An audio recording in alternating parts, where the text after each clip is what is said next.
ला इलाहा इल्लल्लाह ही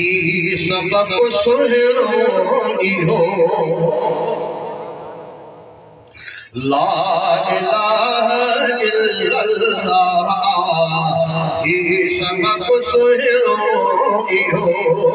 कोई इबादत जे न लाइक़ कोई इबादत जे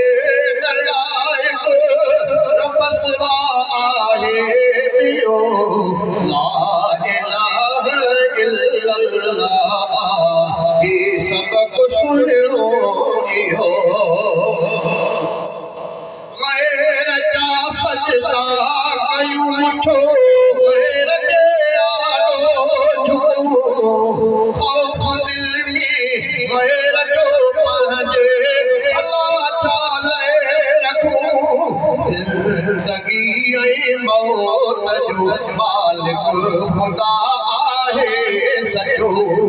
ज़िंदगी ऐं मौत जो मालिक ख़ुदा आहे सचो इबादत जे न लाइक़ इबादत जे न लाइक़ रब सिवा आहे ॿियो ला इलाहा इल्लल्लाह ही सबक सुहिणो इहो न्याज़न मिलत हर इबादत आसर बजे लाया जानी माली हर इबादत आसर बजे लाया जानी माली हर इबादत आसर बजे लाया दिल की धरती ते अता कुल वहद तुलजा पोखियो दिल की धरती ते अता कुल वहद तुलजा पोखियो इबादत जे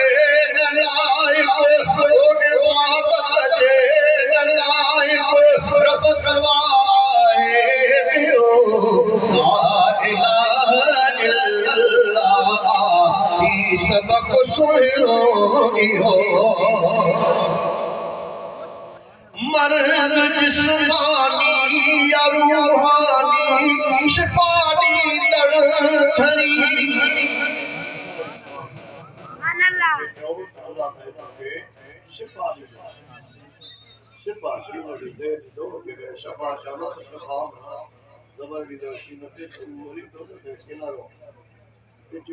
अल्लाह ताला तव्हांखे शिफ़ाए कामिला अजर अता फरमाए मर्द जिस्मानी या रूहानी शिफा ॾींदड़ धरी आस महजूं ऐं उमेदूं छो वञो बेदर खड़ी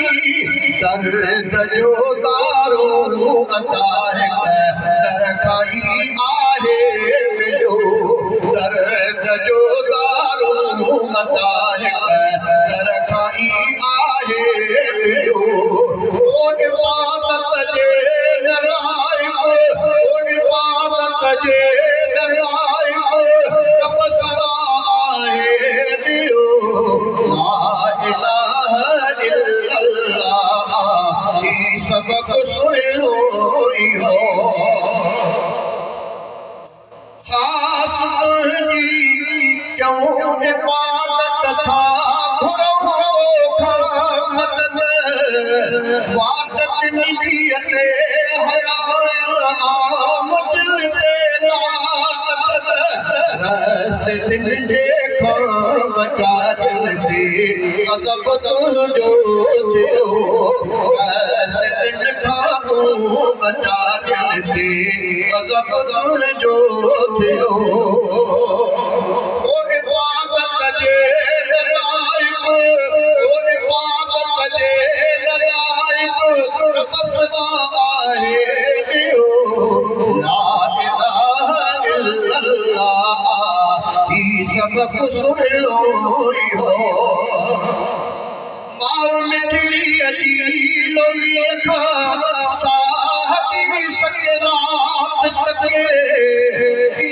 पहरे खां वठी आख़िरी हालात तक दर्द ही एहसान पूसा वञो दिल खे मिठो दर्द ही एहसान पूसा वञो दिल खे मिठो